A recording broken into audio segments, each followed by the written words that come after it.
오늘 말씀은 출애굽기 38장 1절부터 20절 성막 예배 영역이라고 하는 제목을 가지고 말씀을 보도록 하겠습니다.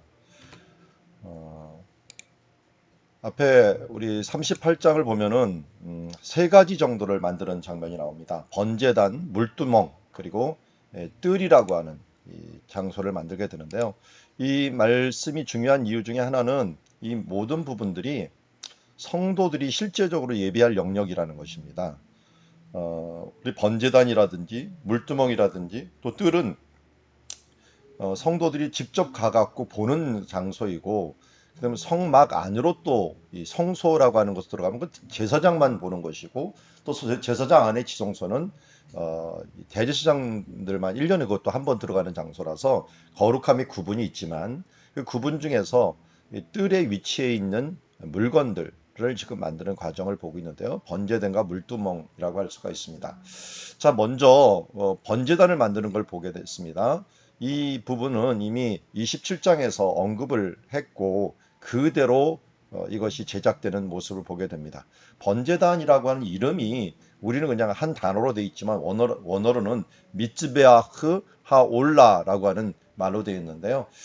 단어가 두 개입니다. 그래서 미츠베아흐는 짜바흐라고 하는 죽이다, 희생하다라고 하는, 그러니까 죽이는 장소, 희생하는 곳, 이런 뜻을 갖고 있어요. 그러니까 우리는 뭐 멋있게 이 번제단 단이라고 얘기했지만 사실 죽이는 곳입니다. 어떻게 그러니까 원어상어는 올라라고 하는 게 올려드린다. 이 알라라는 게 위로 오르다는 뜻이거든요.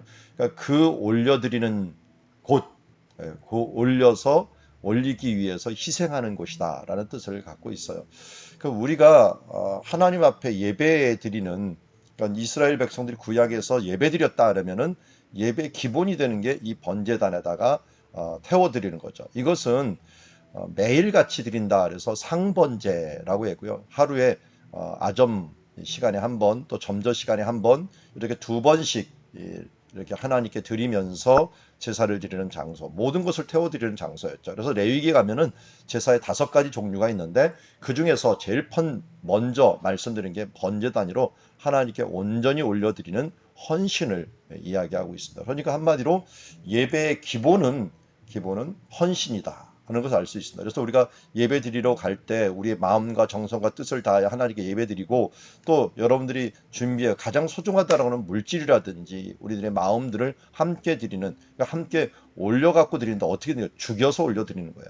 그러니까 하나님 앞에 희생해서 올려 드리는 거죠. 그러니까 하나님 앞에 예배할 때는 우리의 힘으로 올라갈 수 없는 상황이 되어 버렸죠. 왜냐하면 죄로 하나님과 우리 사이가 막혔으니까 이것을 생명을 대신해서 생명이 희생함으로 말미암아 하나님과의 관계가 뚫려버리게 되는 것을 보게 됩니다. 그래서 이 죄의 값은 사망인데요. 이 죄는 왜 오게 됐습니까? 죄의 값은 사망인데 이 사망이라는 게 이르기 전에 피잖아요. 피. 그러니까 피 없이는 하나님께 나아갈 수 없다. 피 없이는 죄사함이 없다라고 할 수가 있는데, 그러니까 번제단은 한마디로 피의 제단이에요. 피의 제단.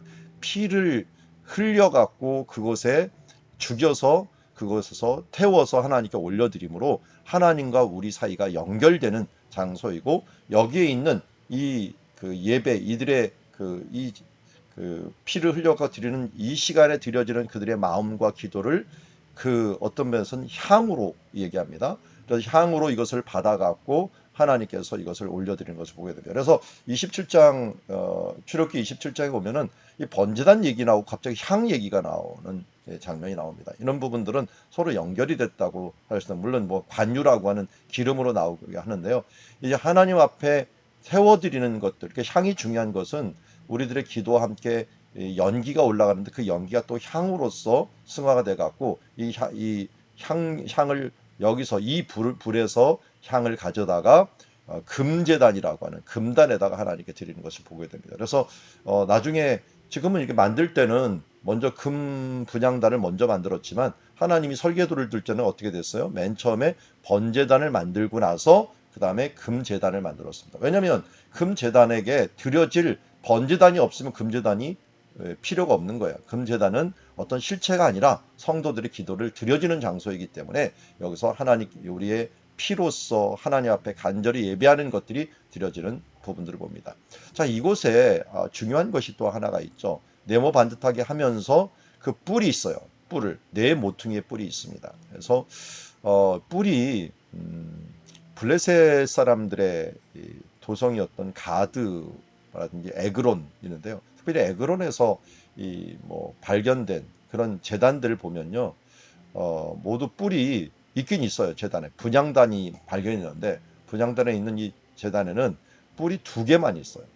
두 개만 있는데 여기 이스라엘에 만든 제단에는 뿔이 네 개가 있는 것을 보게 됩니다. 그래서 뿔이 네 개가 네 모퉁이 뿔이 있어 갖고 이 뿔이 뭘 상징합니까? 이 뿔에다가 기름을 넣고 뿔에다가 뭐 상징하는 게 힘이죠, 힘. 그래서 뿔에다가 기름 넣고 누구에게 부으면 바로 힘을 권위를 그에게 준다라고 해서 왕에게 기름을 부을 때나 선지자의 기름을 부을 때 뿔에다가 기름을 넣었고 다윗도 가서 이 기름을 붓는 장면들을 보게 됩니다. 여기서도 마찬가지입니다. 하나님 앞에 이 뿔이 있다는 건 거기에 능력이 있고 힘이 있다는 것입니까?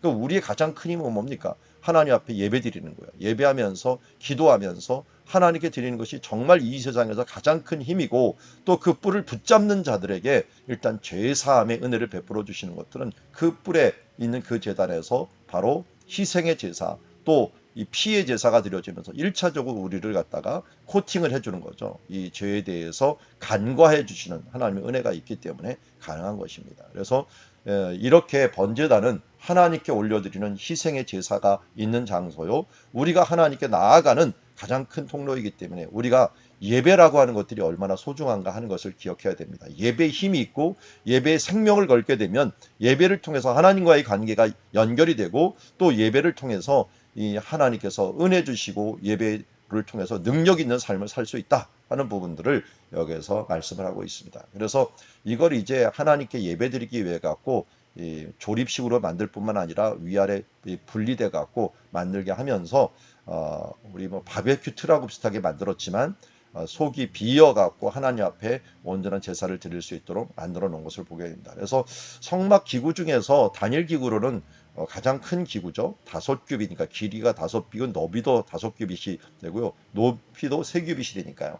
우리가 한 50cm로 한 45.6cm인데 50cm로 그냥 계산하라 했죠. 그러면 2.5m, 2.5m 그리고 1.5m 정도 되는 그런 거리입니다. 이스라엘 사람들이 그렇게 키가 큰 키가 아니었기 때문에 계단이 없이 이곳에 올라가는 건 쉽지가 않았어요. 그런데도 이 3규빗이니까 1m 50이면은 그래도 굉장히 큰 높이라고 할 수가 있습니다. 이렇게 이런 곳에다 제단을 올려놓고 또 제사를 드리는 모습들을 바라보게 됩니다.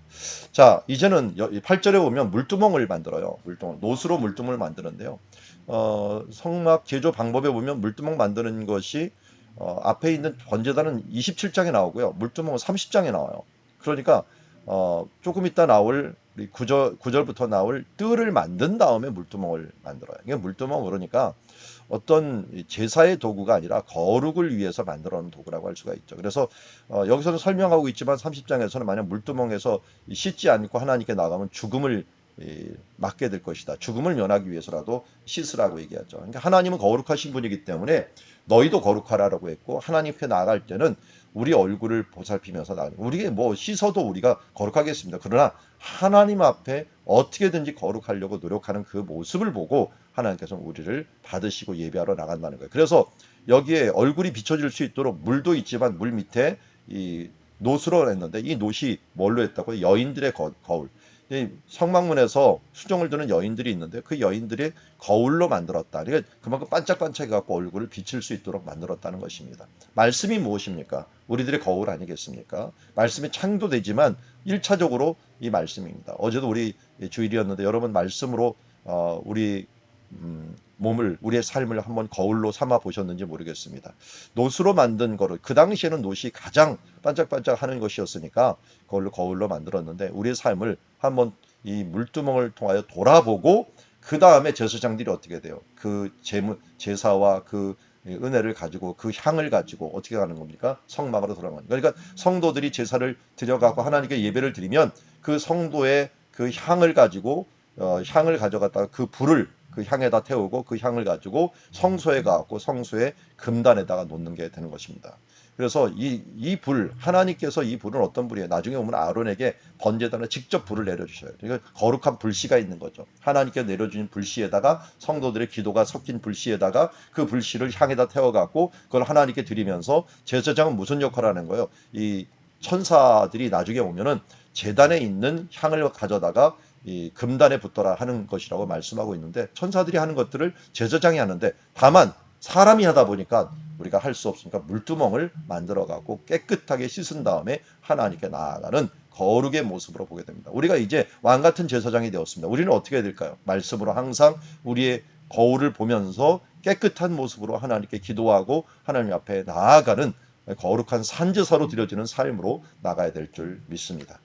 오늘 9절부터 20절의 말씀은 뜰을 얘기합니다. 이 뜰을 얘기를 보면은 이 성막의 삼중 구조를 우리가 알 수가 있습니다. 어떻게 생겼습니다. 성막이 잘 보면 이 포장이 주변을 둘러요. 100규빗 50규빗으로 이렇게 포장이 두르게 되는데요. 포장이 1차적으로 두르면서 밖의 세상과 안의 세상을 구분을 합니다. 그러나 그 안에는 또 하나의 벽이 있죠. 벽이 있는데 그게 성소라고 하는 벽이 있어서 금으로 싼 것이죠. 금으로 싼 것. 거기 안에는 또 하나의 벽이 있죠. 그게 뭐냐면 지성소가 있습니다. 홀리 오브 홀리라고 하는 장소가 있습니다. 그래서 잘 보면은 이 성막이 밖에서는 하나이지만 안에서 보면은 세 가지 구조가 돼 있어요. 하나는 뜰이라는 곳이 있고, 그 다음에는 이 성소라고 하는 것이 있고, 그 안에는 지성소라고 하는 장소로서 구분이 되어 있는 것을 보게 됩니다. 그래서 거룩함에는 차등이 있다. 그래서 이 성막의 삼중 구조, 지성소, 성소, 뜰이 있는데 그 뜰을 만듭니다. 근데 사실 이 뜰이 뭡니까? 백성들이 들어가는 거예요.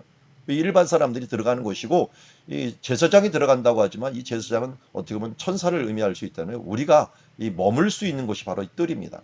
그렇게 크지 않아요. 그렇게 크지 않은 장소인데 이곳에 구분되죠. 이 구분은 뭐예요? 잘 보면 다른 것들과 틀리게 밖에서는 쳐다볼 수 없는 이 규모예요. 높이 이 부분들이 길이가 뭐 길이하고 이런 것들 있지만 높이도 있죠. 높이가 5규빗 돼 갖고 사람들이 쳐다볼 수 없을 정도로, 밖에선 쳐다볼 수 없도록 그렇게 만들어 놓고, 그 말뚝과 그걸 모든 것을 노수로 만들어고 수많은 말뚝으로 그것을 조립식으로 만들어서 어디든지 가든지 하나님의 말씀으로 구분된 공동체를 가지고 있다 하는 것을 알 수가 있습니다. 잘 보면은 우리가 각자가 성전이기도 하지만요, 또 우리가 하나님 보면은 이 제사장이 성막의 요약판이라고 할 수 있지만 또 성소가 있고, 또 성소가 있으면 성막이 있어요. 그래서 거룩함이 확장돼 가는 모습을 보게 됩니다. 그래서 우리가 하나님의 이 지극히 거룩한 홀리 오브 홀리라고 하는 지극히 거룩한 장소가 성소로 확장되고, 이 성소 홀리 장소가 또 밖으로 있는 뜰로 나오게 됩니다. 우리 뜰에서 머물러 있는 공동체가 아니라 이제는